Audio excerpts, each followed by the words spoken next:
그래서 우리가 이제 민족주의를 비판하기 위해서는 이 국가 정체성이 무엇인지를 우리가 논하지 않을 수가 없습니다. 이 국가 정체성이라는 것은 한 국가의 근본적인 성격이나 가치나 제도나 정책 등에 대해서 국가 구성원이 공유하는 그런 믿음과 일체감이라고 이야기할 수 있는데, 이러한 그 믿음과 일체감은 헌법으로 표출될 수밖에 없습니다. 그래서 이 헌법을 들여다보면 거기에 우리의 정체성이 무엇인지를 우리가 명쾌하게 이해할 수 있는 세 가지 키워드가 나타납니다. 내가 대한민국 국민이다라는 것을 우리가 입증을 하려면 첫째로는 국가적인 정통성입니다. 우리 헌법에 의하면은 대한민국은 한반도에서 유일한 합법정부다라는 사실을 명쾌히 설명하고 있습니다. 둘째는 헌법적 정통성입니다. 대한민국의 헌법을 수호하고 헌법의 가치를 살려나가는데 협조, 지지, 동의를 해야만 대한민국 국민으로 인정받을 수 있습니다. 셋째로는 이펀적 정통성으로서 법치주의에 기초한 자유민주주의와 자유시장 경제를 부인하면 이 사람은 대한민국 국민이 아닙니다. 따라서 헌법을 기준으로 해서 대한민국 국민임을 우리가 입증하려면 이 세 가지를 우리가 다 인정을 해야만 대한민국 국민으로 인정받을 수 있어요. 그런데 지금 저 좌파들은 이런 것들을 인정을 안 합니다. 우리 국가적 정통성, 한반도에서 유일한 합법정부? 그럼 북한은 어떻게 되는 거야? 이렇게 나오면 이건 대한민국 국민이 아닌 거예요.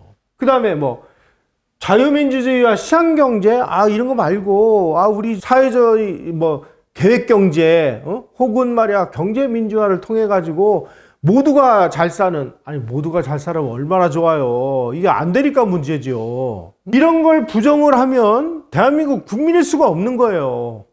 그런데 이 자들은 이러한 어떤 그 헌법에 의한 국가적 정통성을 슬그머니 뭉개버리고 민족이라는 것을 앞세웁니다. 그래서 민족 정체성이라는 것을 앞세워요. 민족이라는 건 뭐냐? 민족 고유의 특성이나 소속감인데, 이거는 국가라는 개념하고는 달리 이 혈연이나 핏줄을 중심으로 우리를 바라다 보는 것입니다. 그러니까 북한 주민들도 우리랑 똑같이 한글을 쓰고 쌀밥에 김치를 먹고 우리 동일한 조상을 모시고 있으니까 같은 민족 아니야. 국가는 무슨 놈의 국가야. 국가 없애버리고 우리 민족을 앞세워가지고 우리 오순도순 우리 민족끼리 잘 살아보자. 이렇게 주장하면 국가라는 개념이 사라져버립니다. 이 사람들이 노리고 있는 건 바로 민족을 앞세워서 국가를 지어내는 행위, 이거를 아주 교묘하게 정당화하고 있습니다. 그런데 많은 학자들의 연구에 의하면 민족이라는 것은 없다. 한마디로 이것은 상상의 정치 공동체일 뿐이다. 무슨 민족이라는 게 어딨냐, 민족이.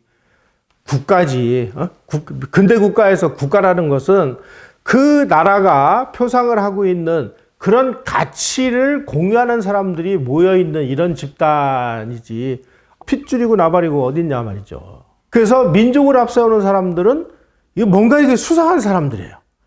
그래서 많은 학자들이 이 민족이라는 것은 이제는 존재하지 않는다. 그런데 왜 자꾸만 민족이라는 걸 앞세우느냐? 과거에 1차 세계대전 그 무렵에 이 서양이 막 근대화될 무렵에 어느 나라하고 간에 이 모래알처럼 다 틀어져 있는 이런 사람들, 그 다음에 국가라는 개념이 아직 정착되어 있지 않는 이런 상황에서 그래도 우리가 지금 다 하나의 공동체야. 우리가 하나의 이제 공동체를 이루려면은 우리가 같은 핏줄이나 같은 동네에 사는 사람들, 이런 사람들끼리 모여가지고 말이야, 우리가 민족을 앞세워서 뭔가 으쌰으쌰 한번 해보자. 그래서 개인들이 합치되지 않을 때 이 민족이라는 것을 앞세워가지고 이 사람들을 이렇게 하나로 뭉치는 역할을 하는 데까지는 민족이 그래도 개념이 정립이 됩니다. 그래서 어느 정도 이 사람들이 이제 합치가 되면 민족은 이게 허구의 개념이니까 이걸 버리고 이제 소위 말하는 이제 법치와 헌법에 의해서 국가라는 개념으로 묶어내는 작업을 하는데, 이러한 국가라는 개념으로 묶어내는 작업이 아직 완성되지 않은 사회에서는 계속 민족을 앞세운다는 거예요. 서구에서는 이 시들해진 이 민족주의가 도대체 이 나라에서는 왜 이렇게 광풍처럼 이렇게 그 한국인들을 사로잡고 있느냐. 바로 우리가 일제시대 때 일본 사람들에게 나라를 잃은 그런 과정 때문이라고 학자들은 지금 연구를 하고 있습니다. 저 반일종족주에서도 이제 이런 문제를 근본적으로 한번 다뤘는데, 우리가 나라를 뺏기고 나니까 우리도 나라가 있었으면 하는 그러한 열망이 우리를 하나로 묶을 수 있는 상징적인 구심점이 있어야 되는 거 아닌가. 그래서 느닷없이 찾아낸 그 존재가 뭐냐면 단군이라는 것입니다. 우리가 무슨 5,000년 전부터 우리가 막 단군을 막 모신 것처럼 이렇게 착각을 하고 있는데, 이게 진짜 큰 착각입니다. 단군이 우리 국민들의 머릿속에 등장하기 시작한 것은 일제시대였습니다. 일제시대 이전에는 단군이 존재하지 않았어요. 조선왕조실록, 그 어마어마한 그 왕조실록 안에 단군과 관련된 기사가 7, 8건밖에 나오질 않습니다. 그 시절에는 단군이라는 것은 존재하지도 않았는데, 언제 존재하느냐? 아니, 일제시대 때 우리가 만세운동을 하기 위해서 만세를 부르러 막 나갔는데 보니까 노비도 막 만세 불러, 쌍놈도 막 만세 불러, 여자들도 만세 불러. 그러니까 얘네들도 우리랑 똑같은 인간이구나. 지금 나라는 없어졌는데 그러면 우리를 하나로 묶을 수 있는 이게 뭐가 있을까? 찾아보니까 옛날에 무슨 단군 할아버지가 계신다는데, 우리의 표상으로 지금 국가를 얘기하면 이제 큰일 나니까 단군을 앞세우자. 그래가지고 단군이 느닷없이 일제시대 때 등장을 한 거예요. 일제시대 이전에는 한국 사람들의 이 정신적인 지주는 누구였냐? 바로 중국에서 건너왔다고 하는 기자라는 사람입니다. 기자라는 사람이 중국에서 자기가 있던 나라가 망하니까 유민 5,000명을 이끌고 한반도로 건너와서 이 한반도 사람들에게 문명을 전해줬다. 그래가지고 그때서부터 기자조선이라는 게 만들어졌다. 이렇게 주장을 해요. 그런데 학자들이 눈을 까디짓고 아무리 찾아봐도 기자라는 사람이 조선으로 왔는지 안 왔는지를 입증할 수 있는 사료는 존재하지 않아요. 기자가 왔는지 안 왔는지도 모르는데 무슨 놈의 기자조선이에요. 단군이라는 것은 존재하지도 않았는데 무슨 조선시대에 무슨 단군이 어딨어요. 일제시대 때 다 만들어낸 우리의 허상의 표직일 뿐인데. 이런 상황에서 일제시대 때 이제 아주 조직적으로 이 일본인화가 진행이 됐습니다. 그래서 일제시대 때 학교를 다닌 사람들은 학교에 가가지고 국어를 배웁니다.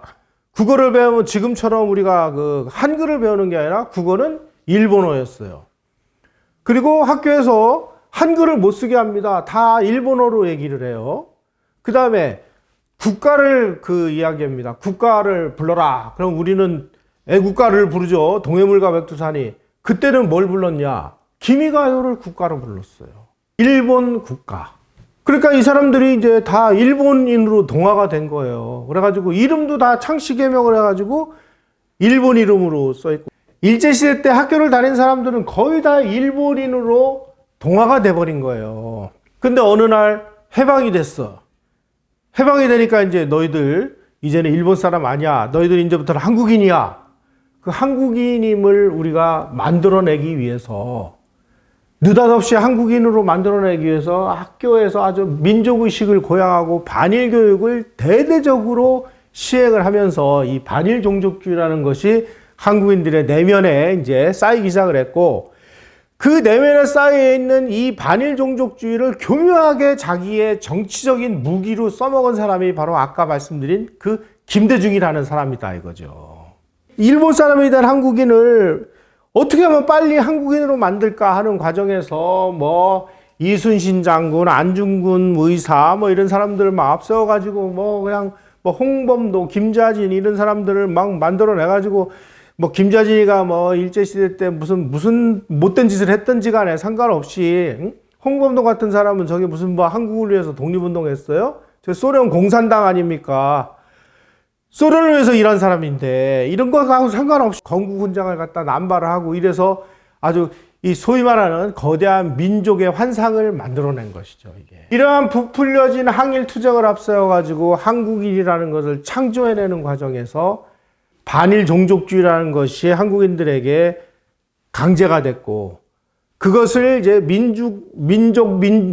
민족주의라는 것으로 포장을 해가지고 정치적으로 무기를 삼아가지고 자기에 동조하는 좌익 세력을 끌어들이는 정치적인 자양분으로 삼았고, 그렇게 해서 길러진 사람들이 오늘날 이 탄핵을 앞세워가지고 자기네들이 원하는 민중과 민족을 앞세우는 이런 나라로 만들기 위해서 지금 체제 변혁운동, 다시 말씀드리면 이 체제 변혁운동이라는 참 이거 좀 용어 혼란 전술인데요.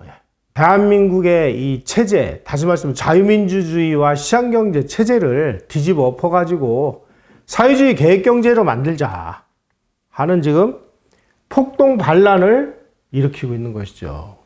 이런 이 김대중이가 이야기한 이 민족주의라는 것을 이제 학문적으로 교묘하게 이제 포장을 하는 이 어용학자들이 나타났는데, 그 중에 대표적인 사람이 바로 정해구라는 사람입니다. 정해구라는 사람이 문재인 정부 때 헌법 개정을 앞장서서 했던 그런 사람인데, 해방 전후사의 인식, 그 6권짜리 해방 전후사의 인식이 있는데, 그 중에 이 해방 전후사의 인식을 우리는 어떻게 보고 이 시대를 조망을 했는지를 아주 자기 고백을 한 그런 논문이 바로 해방 전후사의 인식 제4권에 정의구가 쓴 해방 8년사의 총체적 인식이라는 그 안에 아주 정확하게 담겨 있습니다. 자, 이 사람은 김대중의 생각을 아주 학문적으로 이제 교묘하게 포장을 한 거예요. 정해구는 우리 역사는 민족 우선 시각에서 바라봐야 된다. 민족 우선 시각에서 바라보면 바로 북한을 만든 이 좌익 공산주의 추종자들은 혁명 세력이다. 이 혁명 세력은 선한 세력이야. 그 다음에 반대편에 서 있는 반혁명 세력, 우익이라든지 자유민주주의 추종자들은 이놈들은 악의 세력이야. 이렇게 이제 민족의 시각에서 역사를 썼다는 거예요. 써야 된다는 거예요. 따라서 북한은 남한을 반혁명 세력으로부터 해방시키고 민족 통일의 대업을 이룩할 민주기지다, 이렇게 주장을 합니다. 해방전은 이제 4권의 서두에 이 논문이 실려 있습니다. 이러한 민족 우선 사관에 의하면 1948년 대한민국의 탄생은 이거는 있어서는 안 될 일이에요. 반혁명 세력이 외세를 등에 업고 당시 한민족 뜻과는 달리 분단 정권을 수립한 정의롭지 못한 행위가 되는 것입니다. 대한민국의 이 출법이. 이것을 막기 위해서 제주 4.3 폭동을 일으켰는데, 이건 폭동이 아니라 정의를 실현하기 위한 의롭고 숭고한 투쟁이다, 이렇게 되는 것입니다. 따라서 이 인민정권을 세우려고 하는 혁명 세력은 분단 정권이 수립이 되니까 이승만 정권에 저항을 해가지고 통일정부를 수립하기 위한 무장투쟁을 시작을 했는데, 그 무장투쟁의 연장선상에서 일어난 것이 6.25다. 6.25가 무슨 북한이 남한을 남침해서 웃기지 마라 이런 건 없다. 남한의 반혁명 반민족 정권과 북한의 혁명적 민족적 정권이 군사적으로 충돌한 행위이고, 6.25는 그냥 국내적인 갈등이 심화되어서 발생한 결과이지 어느 한쪽이 어느 한쪽을 침략해서 남침해서 이루어진 게 아니다. 이런 식으로 역사를 써야 된다. 그런 식으로 쓴 책이 뭐냐? 해방 전후사의 인식이다, 이거예요. 바로 이러한 세력들은 기회주의가 득세하고 정의가 패배한 대한민국이다. 그러니 이 나라 빨리 뒤집어 엎자. 그게 오늘날 거리에서 일어나고 있는 탄핵 국면이다 하는 것을 바로 이 반일종족주의의 역사 내란이라는 책을 통해서 저희가 상세히 분석을 해놨고, 그리고 탄핵이 이렇게까지 빨리 이루어지리라고 상상을 못 해가지고, 탄핵이 막 시작되자마자 이거 큰일 났다. 이 핵심이 무엇인지를 국민들에게 좀 빨리 알려야 되겠다. 그래서 이 저자들이 그야말로 정말 날밤을 새워가면서 급히 써낸 책입니다. 그래서 이 책을 한번 보시면 지금 이 대한민국에서 일어나고 있는 이 탄핵 국면이 단순히 어떤 정치적인 행위 이런 걸 떠나가지고 이 대한민국의 어떤 근원적인 문제, 대한민국이 존립하고 있는 역사적인 근거에서부터 이념과 체제까지를 아주 깡그리 부인하는 이 민족주의자들의 아주 오래된 기획 하에서 이루어진 그러한 난동이다라는 것을 아주 뼈저리게 느끼실 수 있는 이런 내용으로 되어 있습니다. 왜 뭐가 이제 심각하냐면은 이 국가 정통성보다 민족 정통성을 우선하면은 무슨 일이 벌어지는지를 우리가 좀 알아야 된다는 것입니다. 지금 그 광주에서 지금 정일성 공원이라는 것이 만들어졌어요. 정일성이라는 사람은 원래 그 광주가 고향인데 일제시대 때 이 상해로 건너가가지고 이 사람은 이제 중국 공산당원이 됐고 그리고 중국 국적을 취득을 했고 또 중국의 그 여성과 결혼을 해서 이 사람은 진짜 중국인이 됐습니다. 그래가지고 중국 인민해방군가를 만들었고 북한의 인민해방군가를 만들고 음악가로서는 그래도 상당히 대접을 받았죠.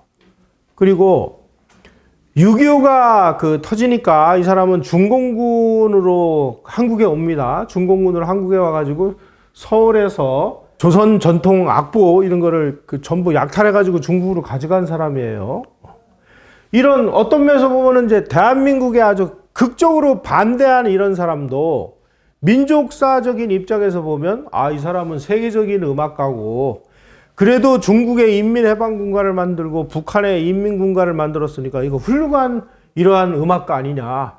음악가로서 훌륭하니까 우리가 광주에다가 국민 세금으로 정일성로 만들어가지고 이렇게 기리는 건 민족의 입장에서는 이건 당연한 일 아니냐 이렇게 주장을 하는데 국가적인 입장에서 보면 어떻게 됩니까?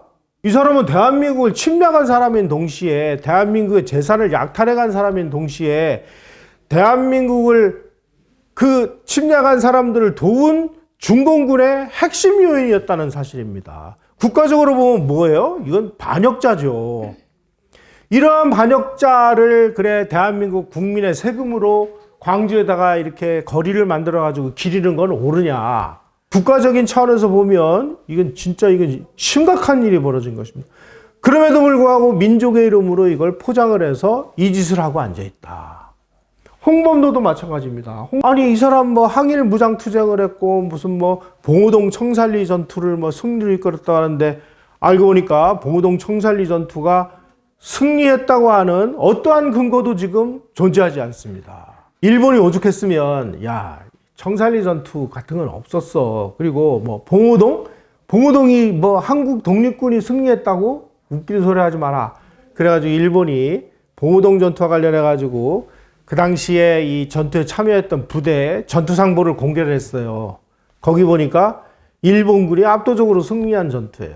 이러한 사람을 항일 독립투쟁의 영웅이라고 지금 이렇게 붕붕 띄워놓고 소련 공산당원인데 문재인 정부 때 이 사람을 그 유해를 실어오기 위해서 무슨 뭐 특별기를 막 그 카자흐스탄으로 보내가지고 유해를 실어왔는데 아니 이 사람 그 국적이 소련이고 소련 공산당 당적을 가지고 있는데 국적은 어떻게 했는지 모르겠어요.